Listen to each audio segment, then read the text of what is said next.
Le socle majeur des relations internationales repose sur la liberté des États-nations de déterminer aussi librement que possible l'orientation de leur destin dans le cadre des mécanismes internes qui leur sont propres et selon l'expression des pouvoirs, des privilèges ainsi que des prérogatives dont sont investies les autorités étatiques incarnées par des nationaux souverainement attitrés. C'est tout le sens de la magnificence de la plénitude des pouvoirs consacrés et vénérés par le droit international public. Dans cette logique, l'Assemblée générale de l'Organisation des Nations Unies, après avoir voté la résolution 1415 sur l'octroi de l'indépendance au peuple et aux territoires non autonomes, avait en 1960 vite fait de voter aussi la résolution 1541 sur la liberté pour les peuples de choisir leur propre forme de gouvernement. Aucune confusion n'est possible tant la misture aux droits des peuples à l'autodétermination et aux droits des peuples à disposer d'eux-mêmes ne laisse pas de place au doute, point à l'opérationnalisation, la concrétisation et la fonctionnalité.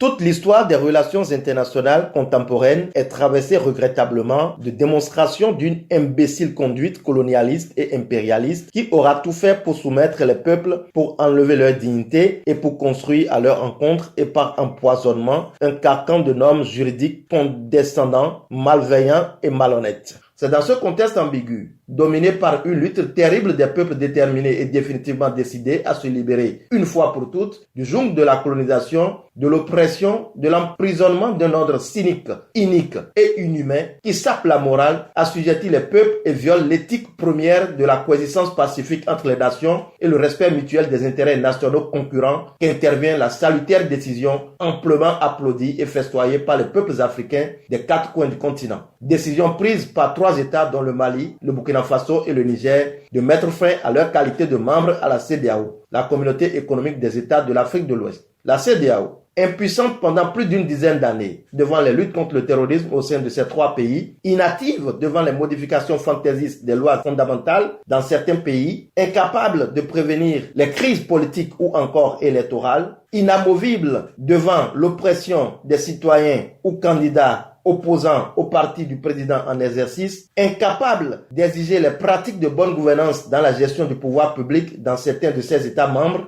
champignon de la promotion de la politique de 2 poids 2 mesures et définitivement de façon flagrante et hypocrite à la solde de la politique impérialiste et barbare de l'Occident, telle une marionnette, une caisse de résonance au détriment des intérêts légitimes, légaux de certains peuples dont les voix s'élevaient très peu encore il y a quelques années passées, se voient aujourd'hui déshabillées et déculottées. Cette communauté se trouve aujourd'hui dans une équation à plusieurs chiffres dont aucun scientifique ne peut apporter de solution aux multiples inconnus. Car après la sortie de ces 3 États membres fondateurs, quel sera le prochain scénario? Voilà ce à quoi l'on assiste aujourd'hui. Au sein du continent africain, lorsque certains dirigeants se refusent de regarder la vérité en face. Pour l'heure, retenons tout simplement que le monde change et que l'Afrique elle aussi évolue avec ses peuples éveillés.